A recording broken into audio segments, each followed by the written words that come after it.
Hello les investisseurs, j'espère que vous allez bien. On se retrouve aujourd'hui pour une nouvelle vidéo et on va faire un petit résumé de tous les livrets qu'on a vus. Donc si vous arrivez un petit peu par hasard sur cette vidéo, sachez qu'on a fait une présentation globale de la différence entre les livrets bancaires réglementés et les livrets bancaires non réglementés en faisant à chaque fois un zoom spécifique sur le livret A, le livret jeune, le livret d'épargne populaire et le livret de développement durable et solidaire. Donc n'hésitez pas à aller voir chacune de ces vidéos. On a tout évoqué, de l'ouverture à la fermeture, en passant par la fiscalité. Mais avant toute chose, une très courte introduction.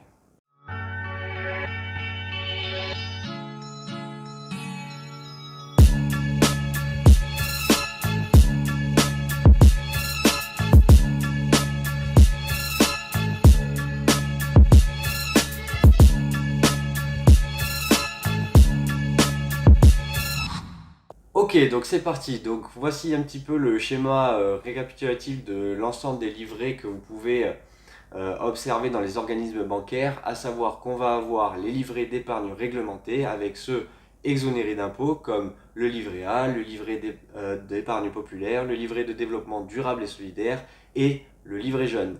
Mais on va aussi avoir dans les livrets d'épargne réglementés tout ce qui va être fiscalisé, à savoir le plan d'épargne retraite, le plan d'épargne logement et le compte épargne logement. On fera des vidéos également plus spécifiques sur ces sujets parce qu'on verra que la fiscalité intervient des fois à partir d'une certaine période. Donc n'hésitez pas à vous abonner, à laisser un petit j'aime sur cette vidéo et vous serez averti en temps et en heure de la sortie de ces vidéos.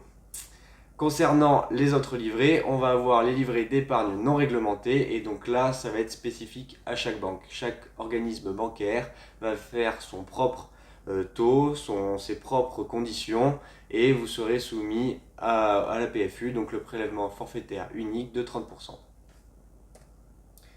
Donc, voici un petit peu un tableau pour vous présenter les différentes conditions des livrets d'épargne réglementés et des livrets d'épargne non réglementés.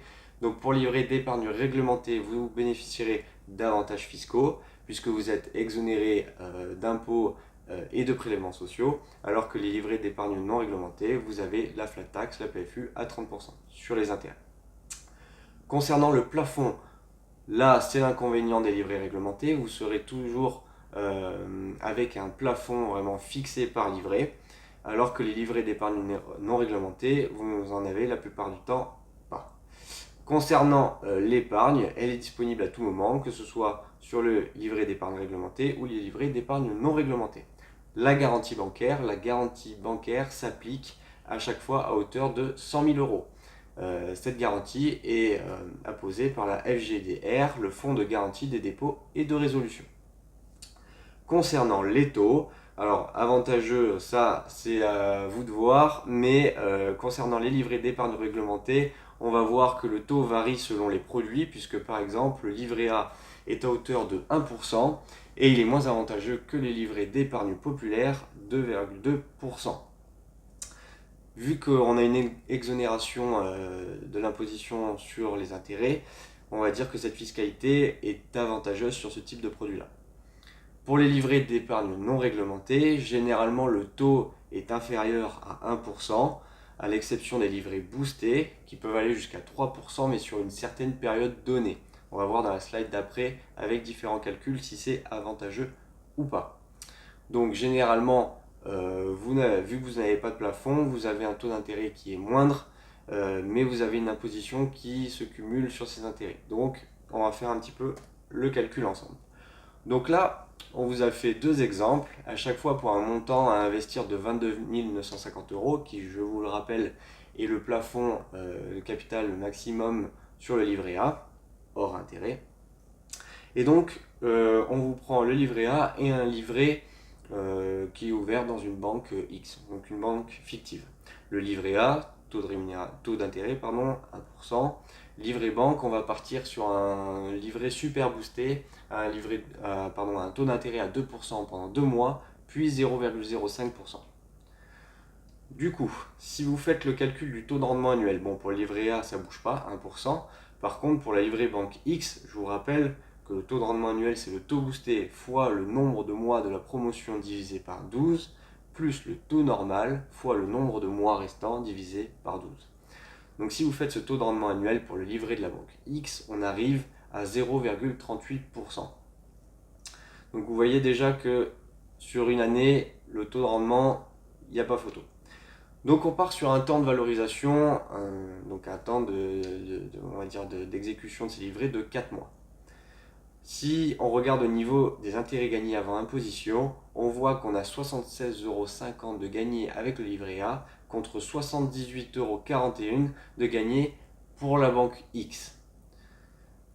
Ok, donc de là on se dit que la livrée de banque X est pas mal sur 4 mois. Par contre vous voyez que au niveau de l'imposition on n'en a pas sur le livret A puisqu'on est exonéré totalement d'impôts et de prélèvements sociaux. Par contre on a le prélèvement forfaitaire unique de 30% qui ça va sur le livret de la banque X.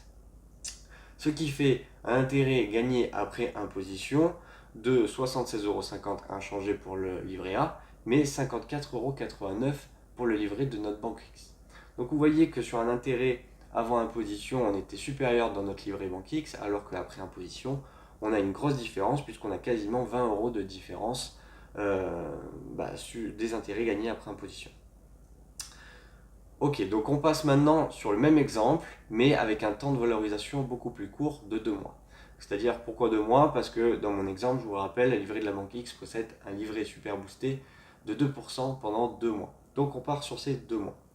Forcément, du coup, les intérêts gagnés, là, avant imposition, on va avoir une grande différence. On va avoir 38,25 € pour le livret A, et on va avoir quasiment le double, c'est le double d'ailleurs, 76,50 € pour le livret de la banque X. Ok, maintenant on voit au niveau de l'imposition, pas d'imposition pour le livret A, et 30% pour le livret de la banque X, ce qui fait un intérêt gagné après imposition de 38,25 € pour le livret A et de 53,55 € pour le livret de la banque X. Donc là, vous voyez dans l'exemple d'une valorisation pendant 2 mois, on a des intérêts qui sont supérieurs via le livret boosté. Donc, comment ça va se passer? Si vous voulez ouvrir un livret, faites attention à toutes les conditions. Vous savez que le livret A ne possède pas d'imposition mais un taux annuel fixe, alors que le livret boosté va avoir un taux annuel variable. Généralement, les livrets bancaires non réglementés vont être avantageux sur des périodes très très courtes.